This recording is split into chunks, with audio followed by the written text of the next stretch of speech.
Más allá del titular, Discursos y propuestas del debate educativo, es un libro escrito por Carolina Porley, que tiene que ver obviamente con la educación, y para eso le damos la bienvenida. ¿Cómo estás, Carolina?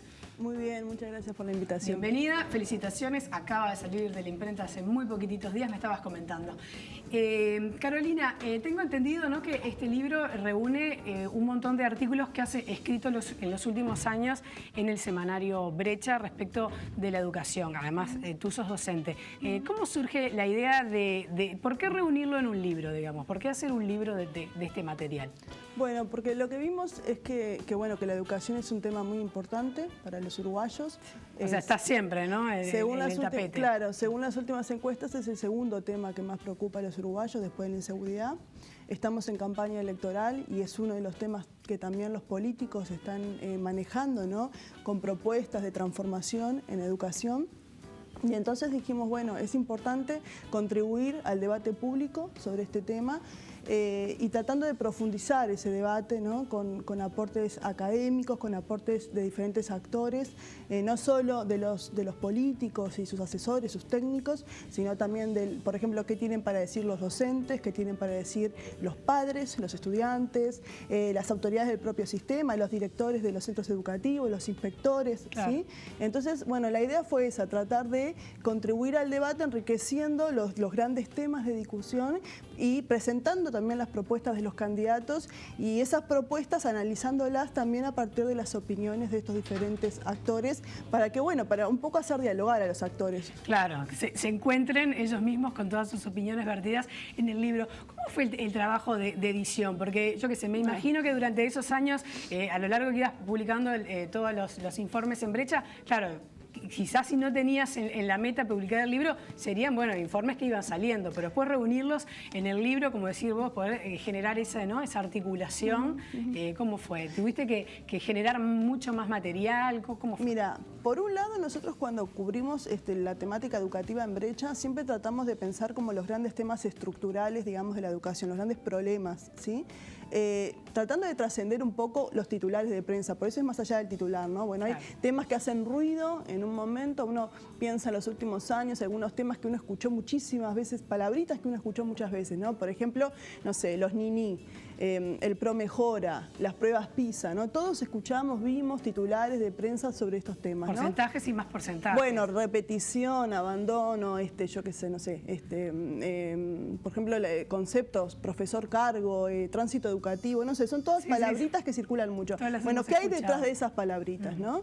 ¿Qué problemas hay detrás de esas palabritas? Entonces uno agarra, por ejemplo, el tema ProMejora, que fue un programa del CODICEN muy polémico, ¿no? Con mucha resistencia sindical e incluso en el Consejo de Secundaria, pero uno ve que atrás de esa política puntual hay todo un tema de debate que está hoy en campaña, si uno ve las plataformas políticas de los candidatos, que es la descentralización del sistema educativo y la cesión de autonomía a los centros, o sea que los propios centros educativos, ¿no?, los liceos, las escuelas, tengan la posibilidad, el poder de definir una cantidad de cosas que hoy en día se definen a nivel central. Por ejemplo, el currículum, cómo utilizar los recursos presupuestales, la designación de su propio plantel docente, ¿no? Entonces ahí uno ve, por ejemplo, los candidatos tienen diferentes posturas frente a este tema.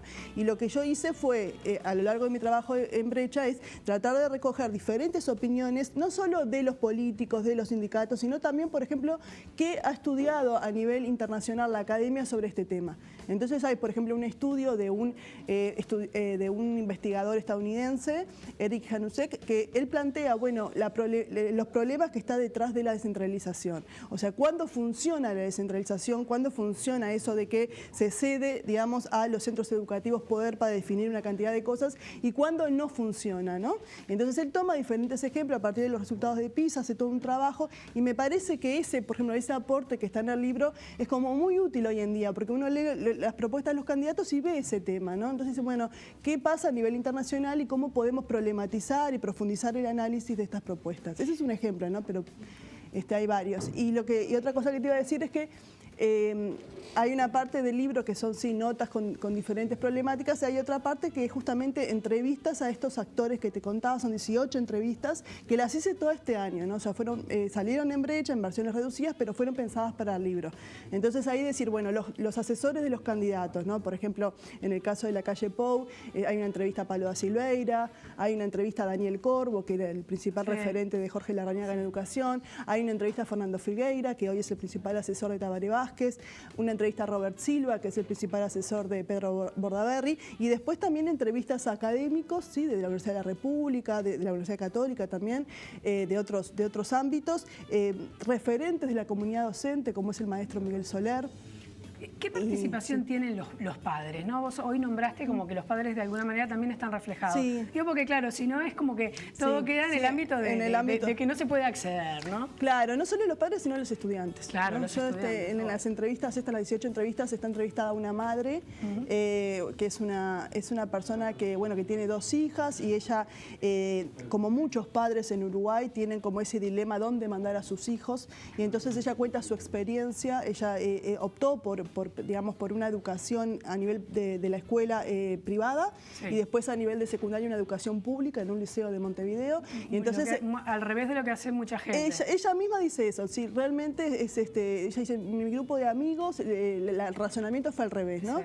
Y bueno, y entonces explica sus decisiones, qué impresión les dejó cada experiencia escolar de sus hijas, qué cosas le parece que tendrían que cambiar. Ella, por ejemplo, cuestiona mucho el tema de los contenidos o las formas de enseñanza, que le parecen muy rutinarias, muy tradicionales. Cuestiona también mucho, por ejemplo, el ausentismo docente, que es uno de los temas que también ha caracterizado el debate educativo. Entonces está reflejada en los padres en esa nota, y también en otras notas, por ejemplo, que tiene que ver con esto también de, hay una nota que se llama La fuga de la clase media a la educación privada. Y entonces, bueno, ¿por qué los sectores que logran tener ciertos recursos para poder optar, ¿no?, dónde mandar a sus hijos, eligen en algunos casos, sobre todo en Montevideo, no en el interior, y sobre todo en educación media y sobre todo en ciclo básico, mandar a sus hijos a un centro privado? Y bueno, ¿y por qué pasa eso, no?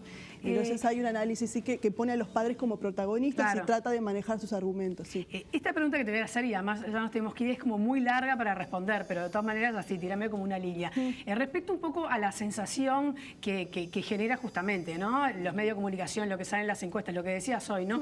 Y un poco lo que hacen los padres, es decir, bueno, la enseñanza pública a nivel escolar está bastante bien, la enseñanza de ciclo básico mejor si podés mandarle un privado, es demasiado el ausentismo docente, los chiquilines no terminan bien bachillerato. Bueno, un poco lo que circula así a nivel de opinión pública. ¿Cuál es tu opinión? ¿Vos pensás que eso se ha extendido de manera acertada o que no? No, yo creo que son lugares comunes que circulan, pero que no siempre tienen asidero real, ¿no? En el caso de que eso de que la educación privada es mejor que la pública, bueno, es una falacia, ¿no? O sea, yo ahí muestro varios estudios que muestran esto, incluso tomando los resultados de las pruebas PISA, que evalúa a los chiquilines con 15 años, lo que te muestran es que cuando uno toma el mismo tipo de alumnado, por ejemplo, alumnado de clase media, de un nivel sociocultural medio, y toma un centro público y un centro privado, los resultados son los mismos. O sea, lo que hace la diferencia en los resultados de los centros es el tipo de alumnado que tienen, ¿no? Cuanto más capital social y cultural tienen los chiquilines, mejor les va en los centros educativos, estén donde estén. O sea, que no es el centro el que hace la diferencia. Esa es una de los mitos que se trata de desterrar en el libro, ¿no? Y sí, después, por ejemplo, también con respecto a la calidad del sistema, a la repetición, a todos esos temas que tanto, ¿no?, la gente dice, ay, cada vez baja mal el nivel, cada vez los hacen pasar más. Bueno, es tratar de problematizar esas variables. Bien, te despedimos. Vamos a decir que el martes 7 presentás el libro en la Feria del Libro, en el Salón Dorado de la Intendencia de Montevideo. A las 18 horas va a estar comentando Daniel Corvo, Manuel Oroño y Fernando Filgueira, ¿verdad? Sí, exactamente. Entonces, Karina Perley, felicitaciones y bueno, mucha suerte. Una cosita más que quería decir es que hay 2 presentaciones más, una en Paysandú, en el Liceo 1 de Paysandú, y otra en el Liceo de Colonia Valdense. ¿Cuándo son? Es en Paysandú el 14 de octubre y en Colonia Valdense el 7 de noviembre. Genial. Bueno, felicitaciones. Gracias. Muchas gracias a ti.